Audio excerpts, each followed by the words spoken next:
నాగబాబు గారు. ధన్యవాదాలు అధ్యక్ష. అపోజిషన్ పార్టీ ఎల్వైపీ గారికి, ఇక్కడున్న మినిస్టర్స్, గౌరవ హోమ్ మినిస్టర్ గారు అందరికీ కూడా కృతజ్ఞతలు.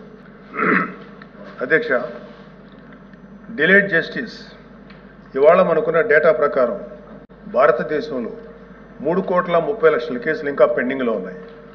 ఆంధ్రప్రదేశ్లోనే 1,00,000కు పైగా కేసులు పెండింగ్లో ఉన్నాయి. డిస్ట్రిక్ట్ కోర్ట్స్లో, సబార్డినేట్ కోర్ట్స్లో 75% కేసులు సంవత్సరానికి పైగా, అలాగే 30% కేసులు 3 ఏళ్లకు పైగా సాగుతూనే ఉన్నాయి. దీన్ని కేవలం mere డేటా కింద మనం చూడలేము అధ్యక్ష. ఎందుకంటే ఏ వ్యక్తి తప్పు చేయకపోయినా అన్యాయంగా కేసులు పెట్టబడి తనకి న్యాయం చేయమని కోర్టు మెట్లు ఎక్కినప్పుడు అతనికి సరైన సమయానికి న్యాయం అందించలేకపోతే అతన్ని మనం విక్టిమైజ్ చేస్తున్నాడు. అందుకే దీని మీద మనం దృష్టి పెట్టాల్సిన అవసరం ఉంది. గుంటూరు జిల్లాలో ఎగ్జాంపుల్ అధ్యక్ష, గుంటూరు జిల్లాలో రోజు కూలీ చేసుకునే ఒక సామాన్యుడు ఒక దొంగతనం కేసులో అరెస్ట్ అయితే తనకి లాయర్ని పెట్టుకునే స్తోమత లేక ఆ కేసులో కోర్టులో 6 సంవత్సరాల పాటు జైల్లో ఉండాల్సి వచ్చింది. చివరికి అతను ఏ తప్పు చేయలేదని కోర్టు తీర్పిచ్చింది. సో ఈ 6 సంవత్సరాలు మనం అతనికి ఎలా కాంపెన్సేట్ చేయగలుగుతాం అధ్యక్ష? దీనికి తోడు పొలిటికల్ వెండెట్టాతో పెట్టే కేసులు, ఇది కేవలం ఒక పార్టీకి కన్ఫైన్ చేయట్లేదు అధ్యక్ష. రాజకీయ కక్షతో మన జ్యుడిషియల్ సిస్టమ్ని అధికారంలో ఉన్న కొంతమంది వాళ్ళ కన్వీనియన్స్ కోసం వాడుకుంటే లాని వెపనైజ్ చేస్తే చాలామంది నిర్దోషులకి వాళ్ళ కెరీర్లో ఒక బ్లాక్ మార్క్గా మిగిలిపోతుంది. ప్రభుత్వ ఉద్యోగాలు అప్లై చేసుకోలేరు. ప్రైవేట్ సంస్థల్లో ఉద్యోగాలు అప్లై చేస్తే బ్యాక్గ్రౌండ్ చెక్లో ఫెయిల్ అయిపోతున్నారు. పాస్పోర్ట్ సీజ్ చేసినప్పుడు పాస్పోర్ట్లు కనుక సీజ్ చేసే పరిస్థితుల్లో అక్కడ కూడా వాళ్ళని హోల్డ్లో పెట్టేస్తారు. అలాగే సీజ్ అయిన పాస్పోర్ట్ ల్యాప్స్ అయ్యి విదేశాల్లోకి వెళ్లాల్సిన వాళ్ళు కానీ, వాళ్ళ తల్లిదండ్రులని, వాళ్ళ పెద్దవాళ్ళని కొన్ని ట్రీట్మెంట్స్ కోసం విదేశాలు తీసుకెళ్లవలసిన వాళ్ళు కానీ వాళ్ళ పాస్పోర్ట్ సీజ్ చేయడం వల్ల చాలా ఇబ్బందులు పడుతున్నారు అధ్యక్ష. వీళ్ళకి జరిగే నష్టాన్ని మనం కాంపెన్సేట్ చేయలేం. Just because they are political involved we cannot make them scapegoats. ఇలాంటి ఫ్యాబ్రికేటెడ్ కేసుల వల్ల చాలా సమస్యలు ఉన్నాయి అధ్యక్ష.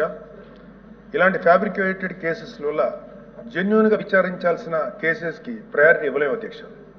న్యాయం కోసం కావాలని అడిగే సామాన్యుడికి మన న్యాయ వ్యవస్థ మీద నమ్మకం లేకుండా చేస్తున్నాం. ప్రజాస్వామ్య వ్యవస్థనే బలహీనపరుస్తున్నట్టు గవర్నెన్స్లో మనకి మోరల్ అథారిటీ లేకుండా పోతుంది. సో అందుకే మనందరం పాలసీ పరంగా ఇలాంటి పొలిటికల్ ఫ్యాబ్రికేటెడ్ కేసుల్ని ఎదుర్కోవాల్సిన అవసరం ఉంది. ఇలాంటి తప్పుడు కేసులు పెరుగుతూ పోతున్నప్పుడు మనం చూస్తూ కూర్చుంటే మనం కేవలం అమాయకులు పనిష్ చేస్తున్నట్టే కాదు అధ్యక్ష, మన న్యాయ వ్యవస్థ తాలూకు శాంక్టిటీని కూడా డిస్ట్రాయ్ చేస్తున్నట్టు. So we have to take responsibility as lawmakers, leaders and representatives to ensure that justice not delayed, justice not denied and justice misused.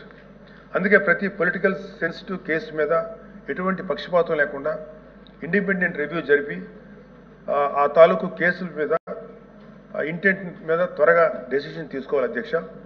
న్యాయ వ్యవస్థ త్వరగా పనిచేయడానికి జ్యుడిషియల్ వేకెన్సీస్ని ఫిల్ చేయడంలోనూ ఫాస్ట్ ట్రాక్ మెకానిజంని క్రియేట్ చేయడంలోనూ సమగ్ర దృష్టి పెట్టాల్సిన అవసరం ఉంది అధ్యక్ష. ఇవి ఏవి కూడా లగ్జరీస్ కాదు, నెసెసిటీస్ అధ్యక్ష. So what I want to end with a powerful quote by doctor B R Ambedkar.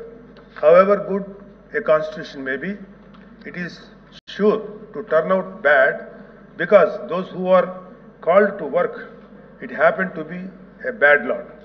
మన రాజ్యాంగం ఎంత గొప్పదే అయినప్పటికీ దాన్ని అమలు చేసే నాయకులు సరిగ్గా లేకపోతే గొప్ప రాజ్యాంగానికి విలువ లేకుండా పోతుంది అధ్యక్ష. Let us not be that bad lot. Let us be the generation of lawmakers who stood up and made justice. Not just a word inscribed in our constitution, but a living reality for every citizen of Andhra Pradesh, Adhyaksha. Thank you very much. మంత్రి గారు.